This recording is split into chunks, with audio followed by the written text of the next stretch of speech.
Hello. तर आजच्या रेसिपीमध्ये आपण बघणार आहोत सोयाबीन चिली.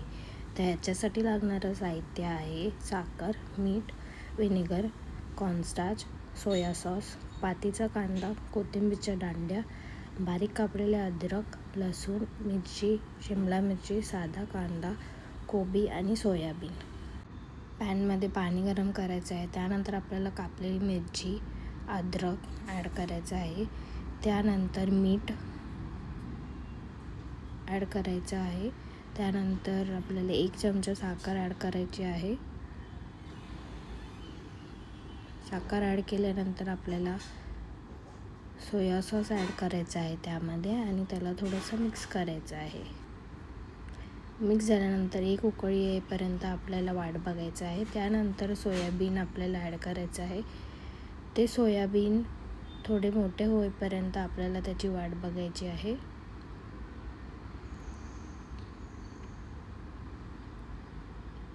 मी छोटे सोयाबीन घेतलेले आहेत.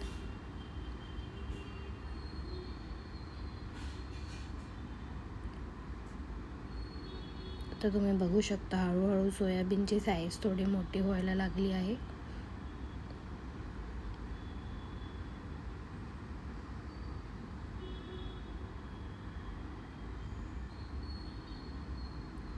पाच ते 10 मिनटं झाल्यानंतर त्याला आपल्याला थंड पाण्यामध्ये काढून घ्यायचं आहे. तर आता तुम्ही बघू शकता मी थंड पाणी घेतलेलं आहे. त्यामध्ये गरम सोयाबीन जे आहे ते त्याच्यामध्ये डायरेक्ट टाकायचे आहे.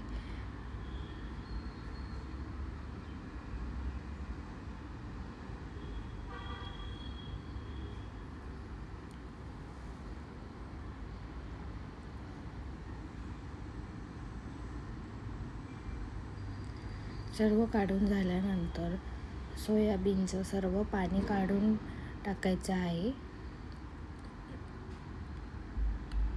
तर आता मी इथे सोयाबीनचं सर्व पाणी नीट काढते आहे. पाणी त्याच्यात राहिलं नाही पाहिजे.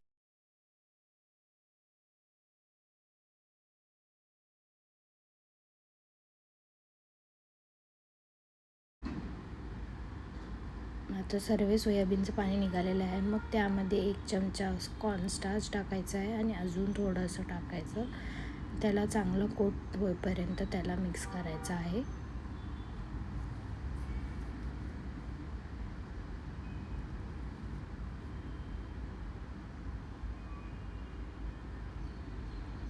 मग आपल्याला गरम तेल घ्यायचं आहे आणि ते कोट केलेले जे सोयाबीन आहे ते त्यामध्ये चांगले फ्राय करून घ्यायचे आहे.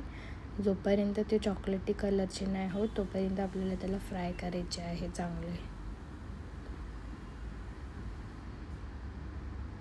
आता तुम्ही बघू शकता सोयाबीनचा कलर चेंज झाला आहे, चॉकलेटी कलर झालेला आहे. तर आता त्यांना आपण काढून घेऊ शकतो.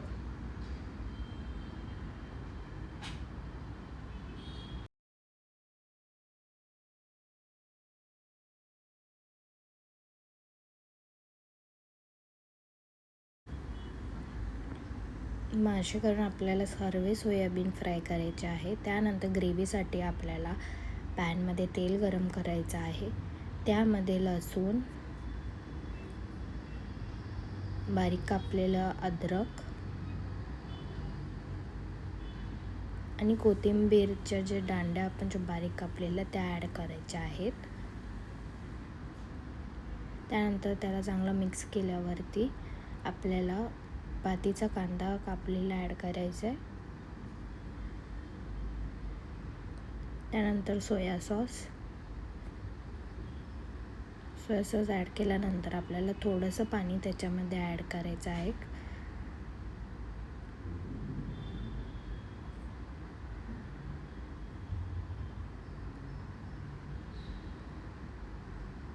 बघू शकता त्याला 1 उकळ आलेली आहे. मग त्याच्यानंतर आपल्याला कॉर्नस्टार्च घ्यायचा आहे 1 चमचा. त्यामध्ये पाणी टाकून मिक्स करून ह्याच्यामध्ये ॲड करायचं आहे थोडं ग्रेव्हीला थिकनेस यायला. त्यानंतर मीठ ॲड करायचं आहे. मीठ ॲड केल्यानंतर 1 चमचा ब्लॅक पेपर ॲड करायचा आहे आणि त्याला चांगलं मिक्स करायचं आहे. त्यानंतर आपण जे फ्राय केलेले सोयाबीन आहे ते आपण ह्यामध्ये ॲड करू शकतो. त्यानंतर कापलेला कांदा, शिमला मिर्च, आणि थोडंसं पातीचा कांद्याने तुम्ही त्याला गार्निश करू शकता.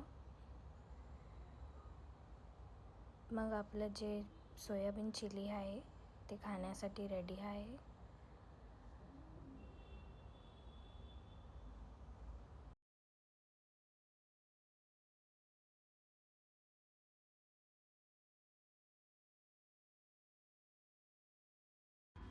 रेसिपी आवडली असेल तर चॅनलला लाईक, शेअर, सबस्क्राईब नक्की करा आणि रेसिपी नक्कीच ट्राय करून बघा, तुम्हालाही आवडेल. थँक्यू.